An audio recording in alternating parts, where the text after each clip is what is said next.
entrepreneurship, and today it is also an international destination with this very unique summit being jointly hosted by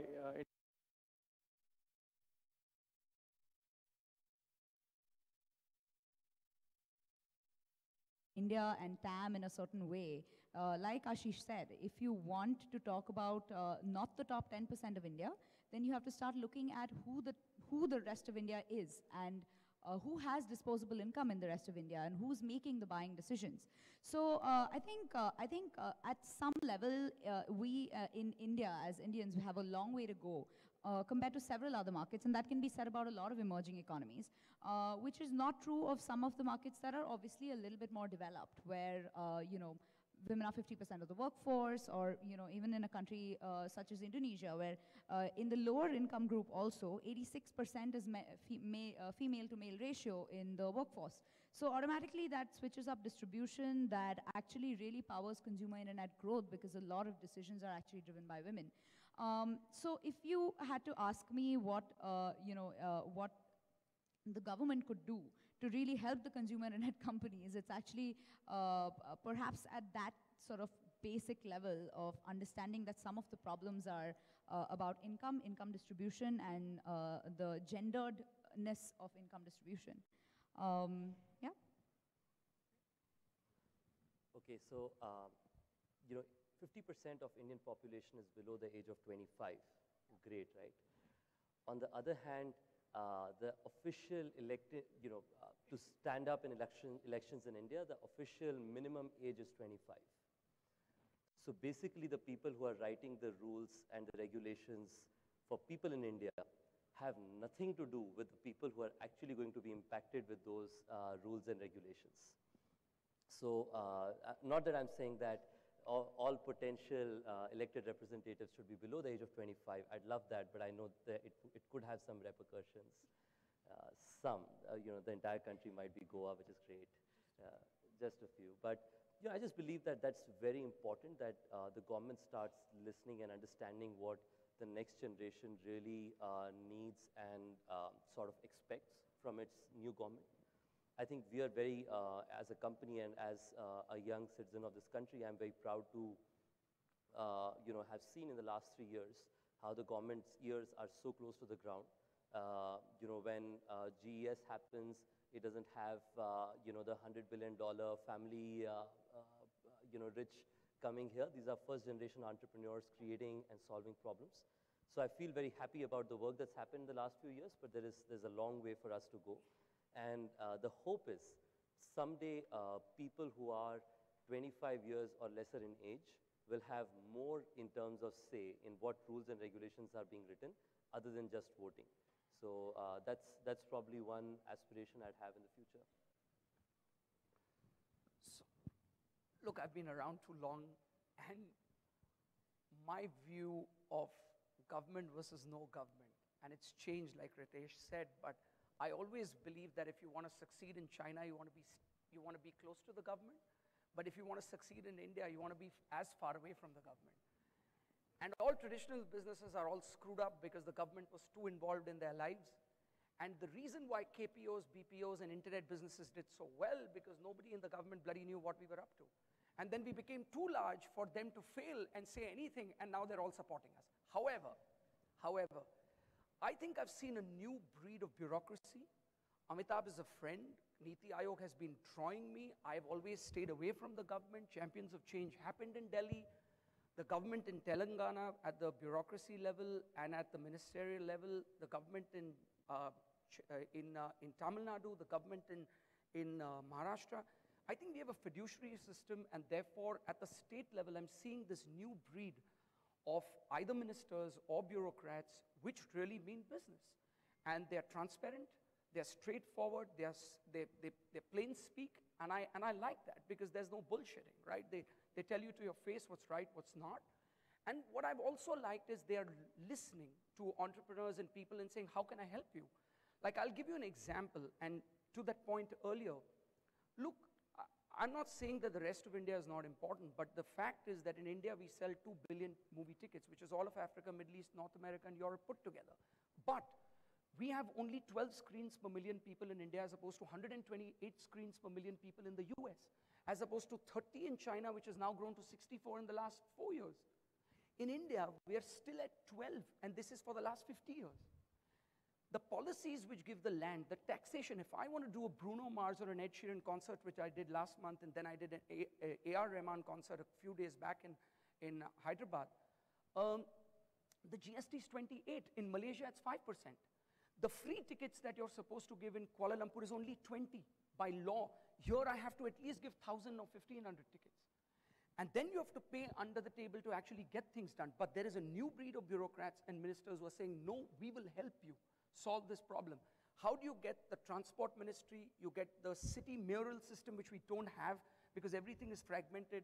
How do you then get the cultural ministry and the tourism ministry and the sports ministry to come together to deliver an event in the city which gets taxes for that city and economic value for the city and creates jobs for the city? Now, when I go to an international city, there's a mayoral system. He ties everything up for me. Here, the chief minister does not control the city because there's a mayor who doesn't have teeth. But then there are different ministries that don't want to come together, and that's really the problem, right?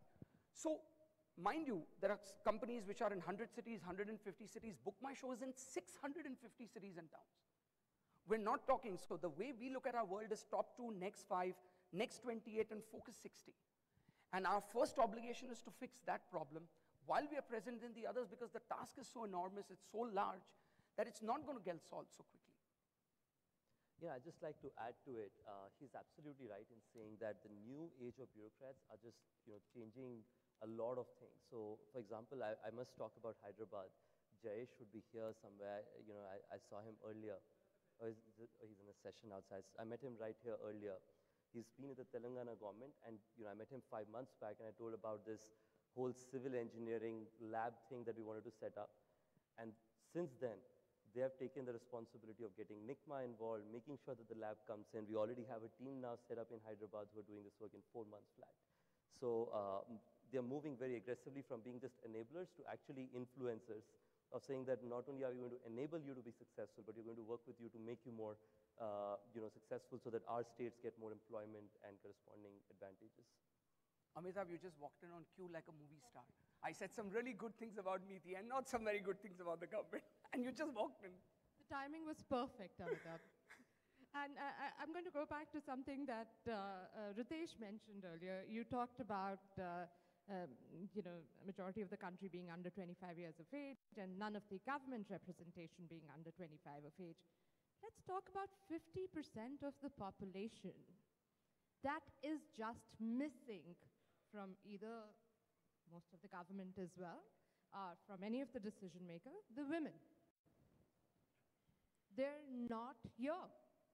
They're here, of course, and a big hand to everybody who is here. I think we should give a big hand to all the women entrepreneurs.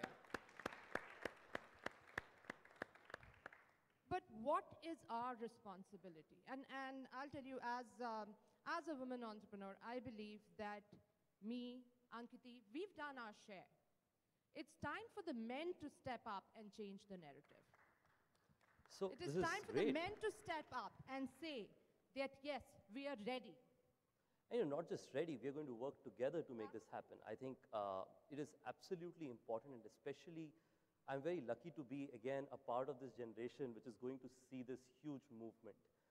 None of our next generation people would hopefully need to have this discussion even on the dais to say, how are we going to enable opportunities? That should be table stakes. So from our perspective, I have two responsibilities. One as a young entrepreneur, and one as somebody who's running a company which has decent impact around ourselves in the society. I think in terms of beginning with our partners, which form the core of our business, we have enabled hundreds of hospitality entrepreneurs who are women, who do a much better job. And again, I know we should make sure that it is all fair to both genders, but to do an exceptional job of the hospitality that they enable for customers. Townhouse is one of our new upper mid-segment hotels that we brought up. Amitabh's been kind to say, you should not do your economy thing, you should just do townhouses. In that process, we've made 50% women recruitment for front offices mandatory. It's hard, but the outcome of it is fabulous. We feel our customers don't care, they won't notice, but we're already seeing customers notice saying, hey, in townhouses, getting there is easier because we know there'll be a women receptionist at some point of the day.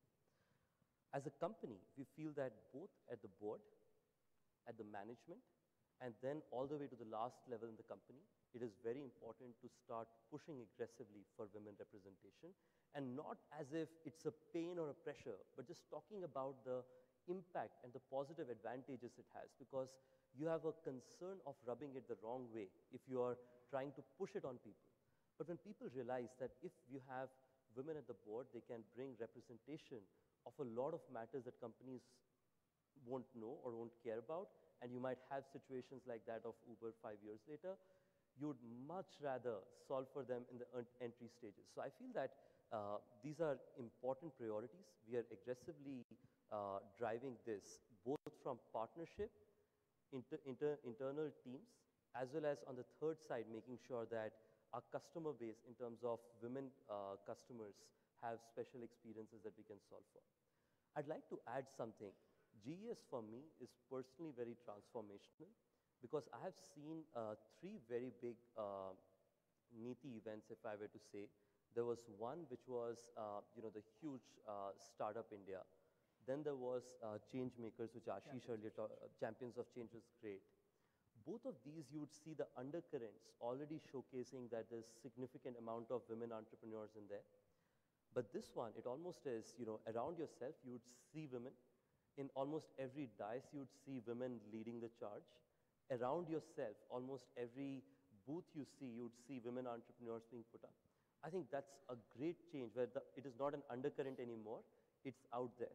And I feel that if it begins there, a lot of us will start thinking about that being a priority. If we do it, a lot of our team members will think about it.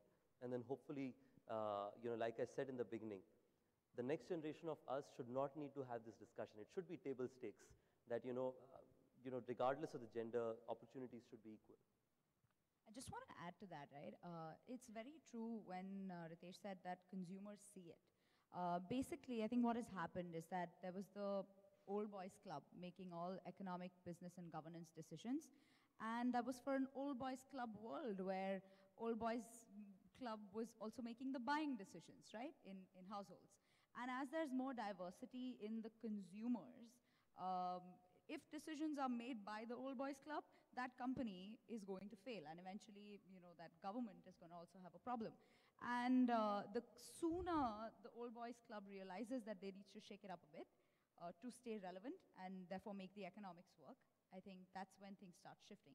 So I think the whole gender issue is not just a social issue or a moral issue anymore. It's a legit economics issue, which is perhaps why men are taking it so seriously. I know I sound a little sort of bitter when I say that, but it's definitely a matter of economics, and I'm glad that it's being taken seriously one way or the other. But it's definitely a matter of economics now. I'd like to add to that, for India's GDP growth, it is absolutely necessary that India has significant women population working. I mean, look at any economy that grows at 8-10% YOY. India has this 15% participation from women. If you don't have 1 in 2 women participation, like, we travel to China very often, and it is just impossible to see places where women are not leading the charge. One of our shareholders, China Lodging Group, in the board group, in the management group, there is 60% representation of women. So, and unfortunately in India, we are yet to see that. But the change is evident, and I think hats off to GES as well. Ashish, would you like to add something to that? Look, it's a tough problem to solve. And I'll tell you, our own internal SAD metric is that 26% of BookMyShow's workforce is women, but only 2% of our leadership team is women. And what we're trying to do, we're a very altruistic company, and our philosophy and our purpose in life, and I guess it comes with time, has been to draw from society and give back and create value. And I'll give you a few examples.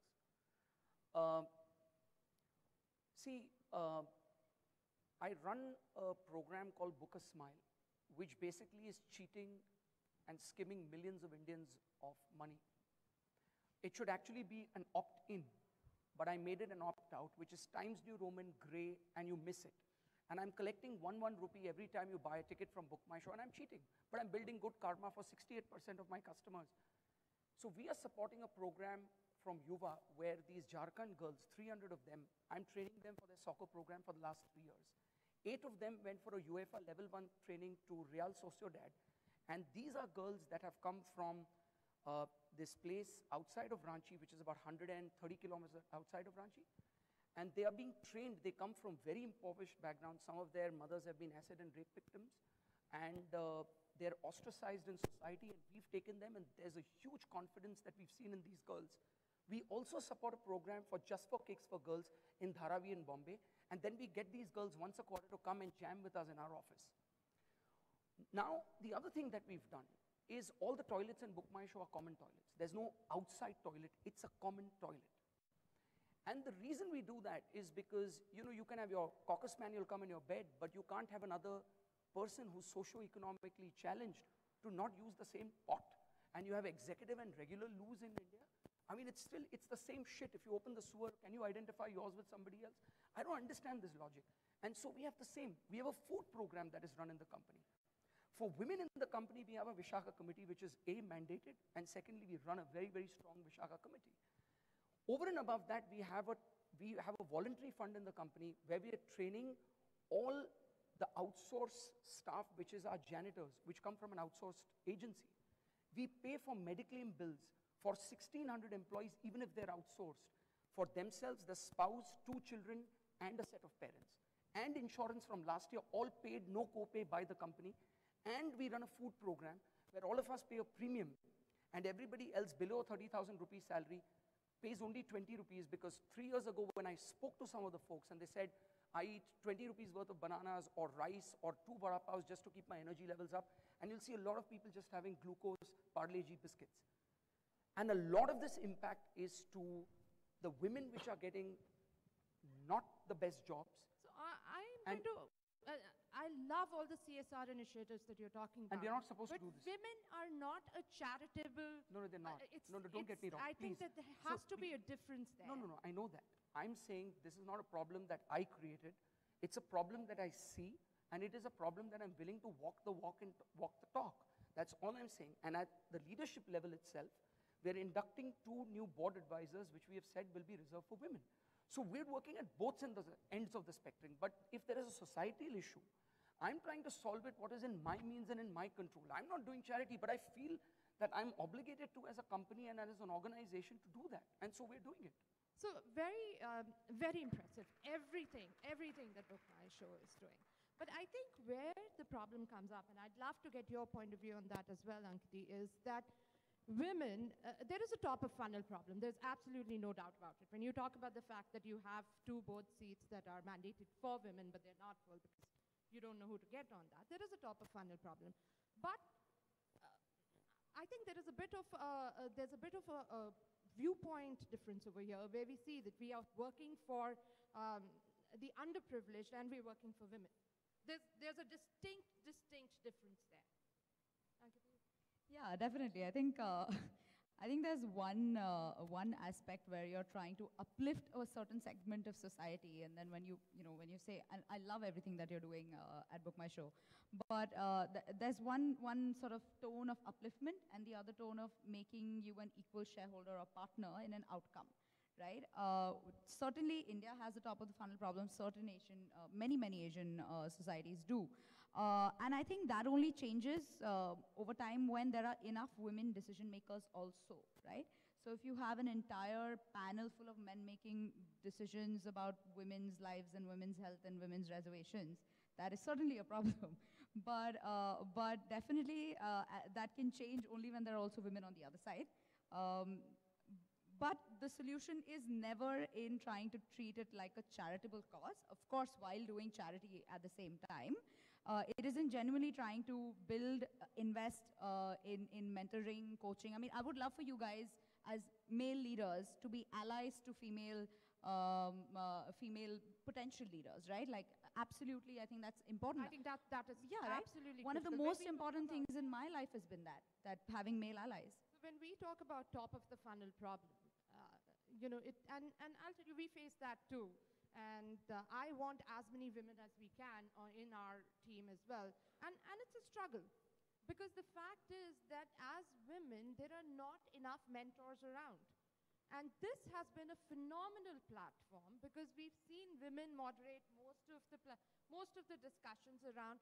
In spite of that, there have been a couple of panels where we're talking about investing in women-owned enterprises, and there's one woman, and there's mostly men. I must have pitched to about 1,500 investors across, and I've pitched to about 2 women. Just not there.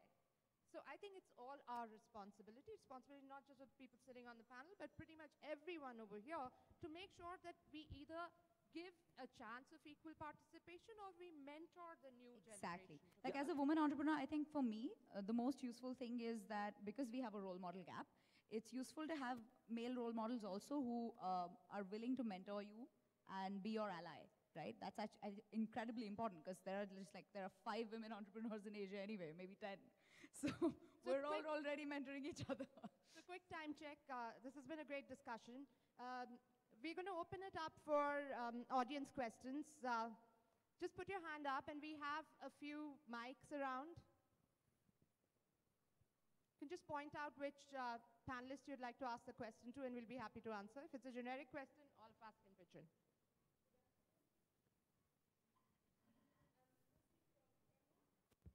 An entrepreneur. My question is scaling up. All your discussions have been very interesting. So I wanted to understand, we all talk about scaling up, and maybe every entrepreneur here has a different definition of what scaling up. But could you, in your own words, clearly break down what is scaling up? And another factor that I've picked up, you've used the Indian market as an example a lot. I think you forgot about the rest of us, but anyway, we sort of share the same challenges in Africa. So what I have picked from most of the sessions, and I especially want to pick out Mr. Fernando, the one of Dilma Tea, he really touched me because he talked about when you build your business that you also think about sharing your profits with the less, like you're talking about women or your workers. So it sort of made me thinking, maybe when we talk about scaling up, we're only thinking of the financial aspect. But could scaling up also deal with bettering the team around you, bettering the systems? Can we define what's scaling up? Because scaling up is always about the profits. But if we want to be good to the human race, what is truly scaling up? So I can sort of try and answer that. That's what I was trying to sort of allude to. That the purpose and the goal at Book My Show has been very different over the last 3 or 4 years.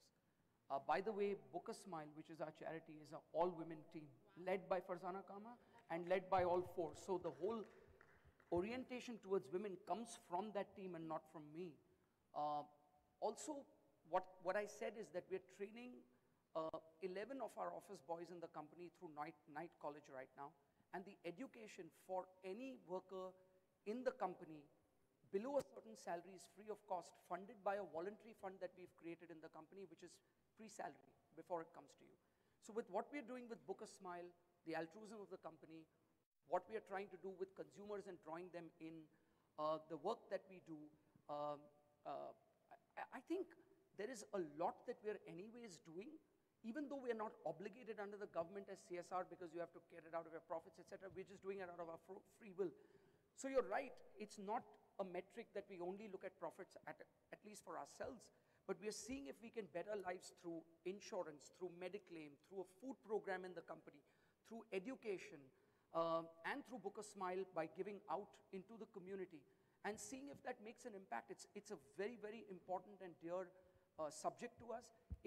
Book a Smile is not an NGO, but a part of the company. We've not farmed it out as a trust, but we actually have it inside the company, and it has metrics which are sat on every annual operating plan every month. So, I mean, you're right. Profits without a conscience mean nothing to us. So I'd like to add to that.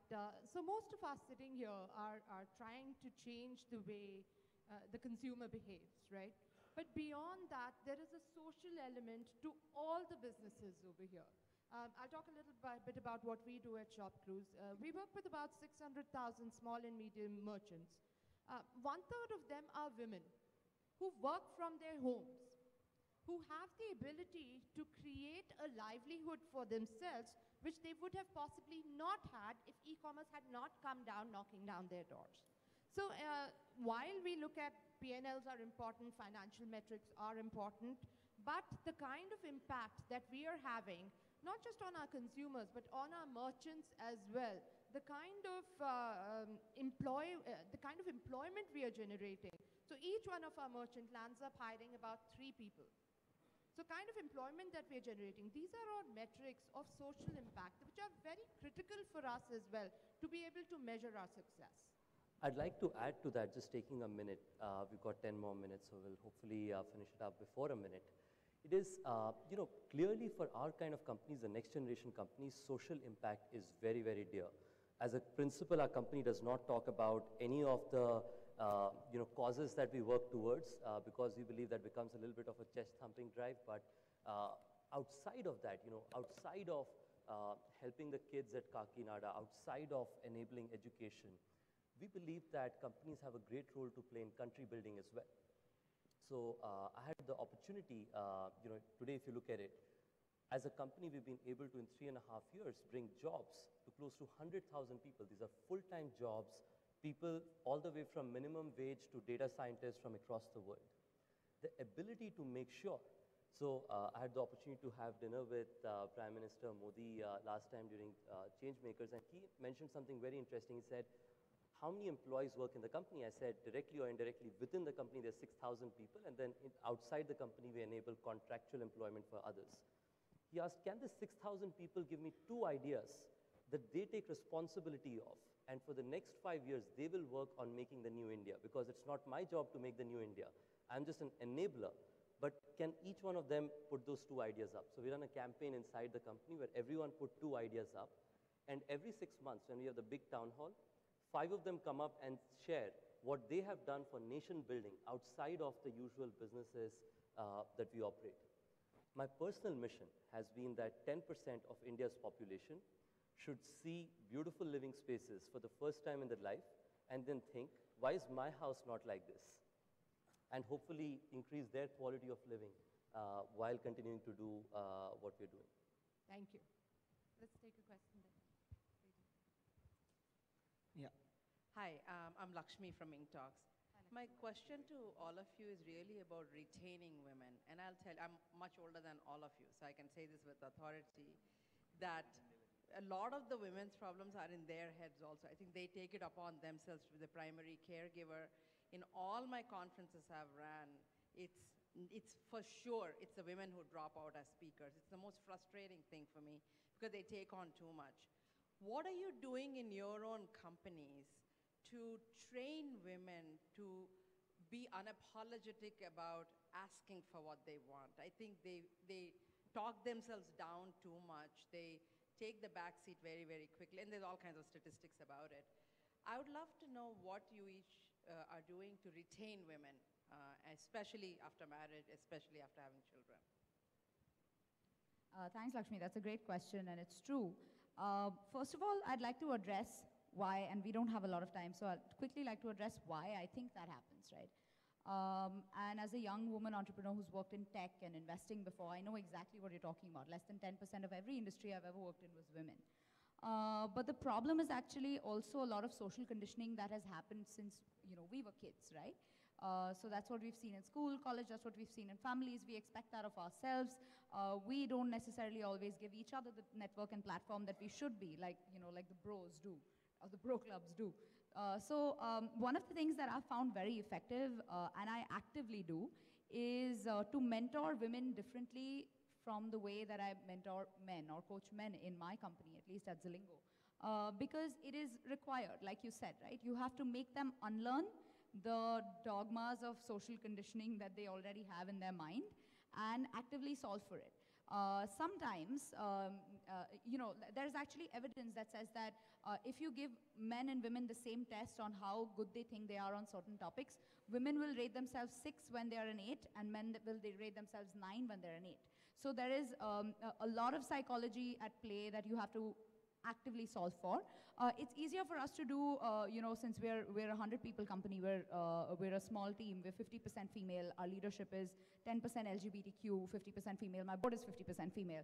So here there's enough diversity at the leadership and the management level to actually make this very easy in the DNA of the company. It's a little tougher when the companies are a little less international because you have to then seriously think about how to solve for it. But I think you have to actively make an effort from right at the beginning of when the woman starts her career. It's easier, like Ritesh said, like our generation is obviously a lot more open-minded about these things, but we still have to invest a lot in making them unlearn the social stuff, right? And So, Lakshmi, I'll take a quick 30 seconds because we are running out of time. When we started the company, for every male we hired, we would try to hire a woman as well. And as we scaled up, that went out of the window completely. Not for lack of trying. Because I can tell you, and we were out in the boonies in Gurgaon where most of the women would come in with their parents for an interview because they wanted to be sure that they're working at a safe place. And in many ways, I felt like I was the token woman there. They're like, oh, koi aur hai, to theek hai, tum ja sakte ho. Sorry, there's another woman there, so you can go and work there, that's safe. So in many ways, I think the most important part, and I'll tell you what has worked for me, it's the right mentors. And it's the right mentors, not just the women, but also the men I work with. So it is very important for the men to mentor the women the right way as well. completely agree. The I narrative think I have a has to tactical- change, and it has to change with the men now. I have sort of a tactical suggestion or something that I have seen work for our company. I sort of find it very I find it very simple from a perspective of how you look at your team members. So even a male team member would not be very excited to continue the challenges in life if he does not feel that the opportunities are endless outside of this. If he sees that if I do this, the life's going to be sunny, it's going to be great. So I feel that two things. First, the problem is really social. You know, how many times in a supermarket do you see a pregnant woman and feel okay about it? Like I've seen, someone I know, family starting to stare at them saying, why are you at, the supermarket? It's okay at the 5th month to be at the supermarket. There's no problems with that. So I think first being able to tell people that, you can really become very successful if you do well. That is when people will start challenging a lot of these social norms and saying that it doesn't matter because the opportunities are so amazing. I know a friend of mine who has an exceptional job, does really well at the place she's at, and finds that as a great opportunity and feels next 5 years are going to be great. I can tell you, she gets married, she gets kids, she's not going to leave her job because she feels that the opportunities are so exciting outside of this. We have time for about one more question. So, hi, I am Anurag here. That's here. Oh, Yeah. somebody already has the mic. Yeah. So, So we'll take waiting two for more. my turn. We'll take you as well. I'm sorry for others. Go ahead. Just waiting for my turn to come. It was a really nice discussion which you had. Let me come up with a quick question because I was just waiting to hear something about e-commerce. So I wanted to know something which, the one thing which you feel that which we should consider in the, to build up the trust in e-commerce business in India. According to you, what will be the one thing? Because we are coming up with a edutech company, so I wanted to know something, the parameter which we should consider in building up the trust with the clients. Thank you. Okay, so from my perspective, it's fairly clear. To create trust, you need to create a much better product in much lesser price. So the better product should make people feel, I'm not going back to what I used to do earlier, which is when you take an Uber, you feel like I'm never going back to the previous kind of taxis. And it has to be cheaper for people to say, it's too low cost for me to try for the first time. So I think these are two things, better and cheaper should probably. In India, those celebrities build trust too, so if you can hire Shah Rukh Khan, that'll work. Hello, good evening, sir. Go ahead. Yeah, I'm just curious to know that when will be the possibility of these online companies accepting the cryptocurrency like bitcoins as a mode of payment? Already. Like, all are accepting? So, we've been discussing about it. I think the only problem is nobody wants to spend bitcoins anymore because the value is growing so fast. People are saying, let me just buy and keep it with myself. So once people start spending, then maybe we'll start working on accepting them. You want to go ahead and ask? You've been Last asking. question. Hello. Super quick. Sorry, I'm just curious about e-commerce. I come from the Pacific Islands and there's no e-commerce at all. So you guys are far, far advanced in your region of the world. I just want to know quickly, did you build your own platforms of e-commerce or did you use existing technology and how'd you do it? Build it on our own. So for us as well, we used an existing technology, but we built pretty much everything else, modified it for our audience. We started as a brick and mortar hotel company, then we had no platform, we just built a static site, but over time we've built everything in-house. We build everything, we design everything. At concerts, we even make our own food. So we don't outsource anything. It's all in-house. I have a very specific question. Last question. Last one. So, what do you see the role of emerging technologies in e-commerce? For example, do you see a role for emerging technologies like virtual reality in e-commerce as enablers and gainers of trust? So, for example, interactive trailers instead of the normal trailers on Book My Show, or interactive virtual reality hotel tours, which are immersive and interactive rather than just photographs. So, do you see a role for such technologies going forward in e-commerce? See, I'll make it real. AI, DL, ML, blockchain sounds all sexy. I'll give you real examples. We've launched a jukebox product, Radio. If you're listening to Kygo and you increase the volume, I get data points to know that you will like Kygo and similar music like that. Now, if I know there were 10,000 Kings of Leon's fans and 20,000 people listening to Dave Matthews Band in Delhi, then I can get that concert here. So it's very, very simple. You can call it DL, you can call it ML, you can call it AI, you can call it whatever. When you finish a movie and you watched it, I send you a push notification when you rate the movie.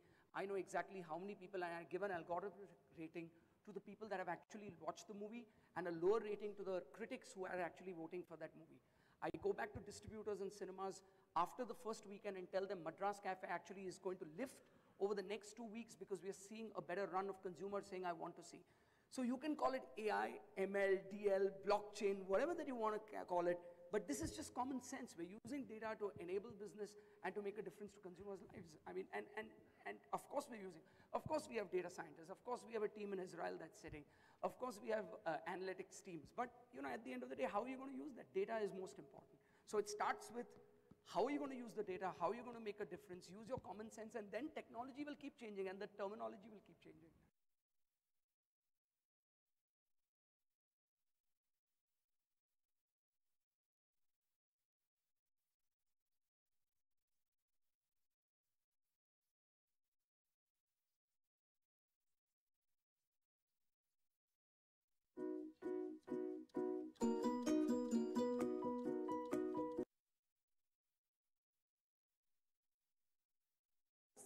And we're literally 5% done in terms of getting the supply online.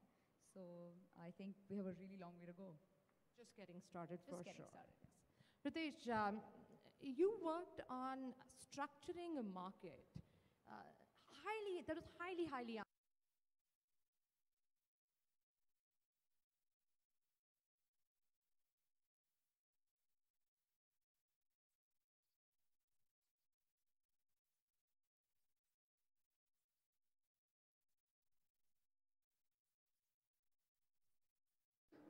problem, but also a very serious business. I'd like to just mention the business fundamentals for you to quickly understand. We are hitting a discovery inquiry of 180,000 per annum, and with a conversion rate of 20%, we are getting 36,000 bookings per annum on the platform, and we are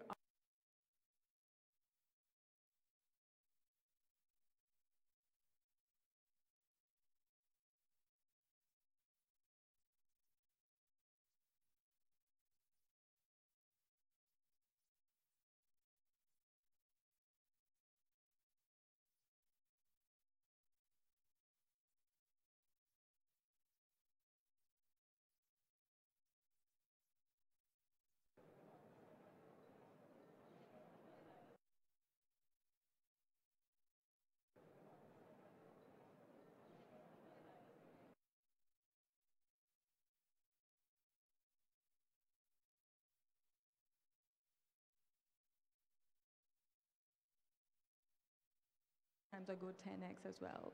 You can download the app from the platforms. A product is live. You can check out, book an evening experience or two on your own, and just go out. And by the way, you can use the code GES, and we have tie-ups with a few places in Hyderabad right now, and probably have a good time. Thank you. Let's get the party started. Thank you, Shivardi. We now have 5 minutes of questions from the judges.